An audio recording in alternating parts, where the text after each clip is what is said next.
Sacramento sous une pluie diluvienne qui accompagnera les pilotes des premiers essais jusqu'au drapeau à damier.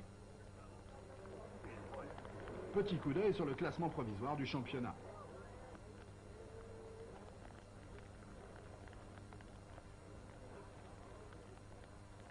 Et profitons de la séance d'essai pour partir en reconnaissance sur le terrain. À l'évidence, la pluie n'arrangera pas les affaires des pilotes.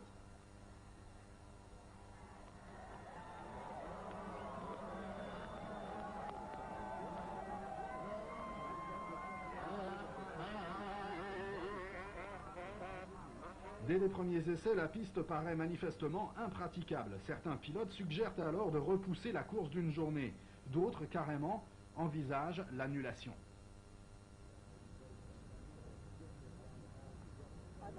Mais les organisateurs maintiennent finalement la réunion.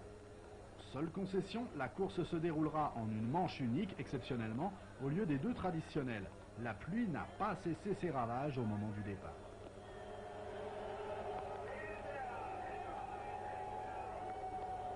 Les 250 cm3 sont lancés, on plonge au premier virage, c'est le cas de le dire, au milieu des flaques. C'est la Kawasaki de Jeff Matiasevich qui a pris le meilleur départ. Bell est second, les images sont impressionnantes sur cette course de Sacramento.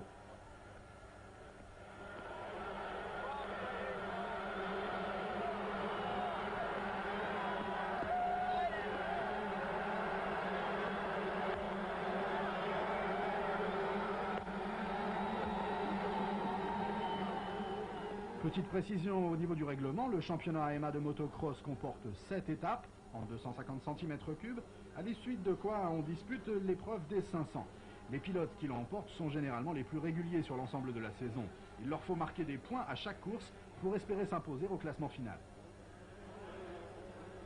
Matiasevich est devant Bell, derrière des hommes tels que Larry Brooks, John Dowd, dossard numéro 35, et Mike LaRocco, le pilote Suzuki.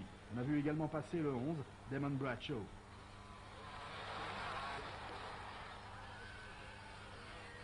Quant à Jeff Stanton, il n'apprécie guère ses conditions de course. Il est loin derrière les 10 premiers, la bataille est rude et Bradshaw ici abandonne. Le voici bientôt rejoint par Ward dans cette portion totalement inondée.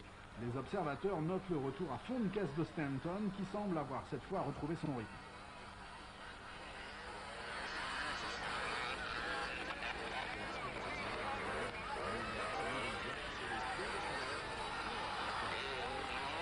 Stanton, dossard numéro 1 bien sûr, puisqu'il est le champion en titre.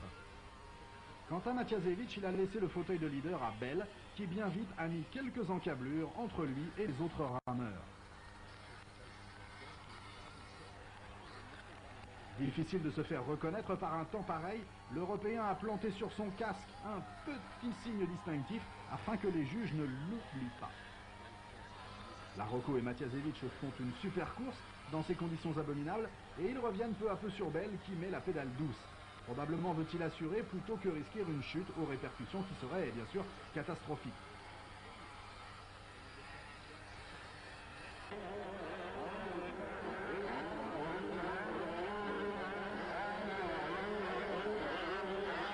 Derrière, Ward, Stanton, Matiasevich avancent sur la piste comme des poissons dans l'eau.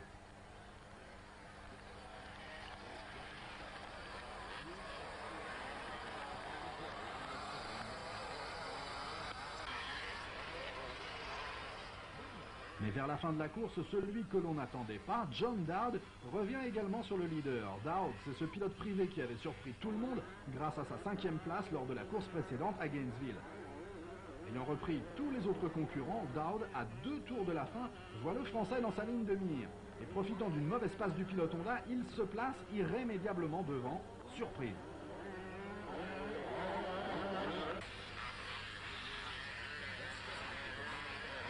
Dès lors, il lui reste à tenir bon et surtout à tenir debout. John Dowd a de l'expérience, c'est un pilote qui vient du Massachusetts et il sera finalement le vainqueur, tout à fait surprenant, de cette journée complètement folle.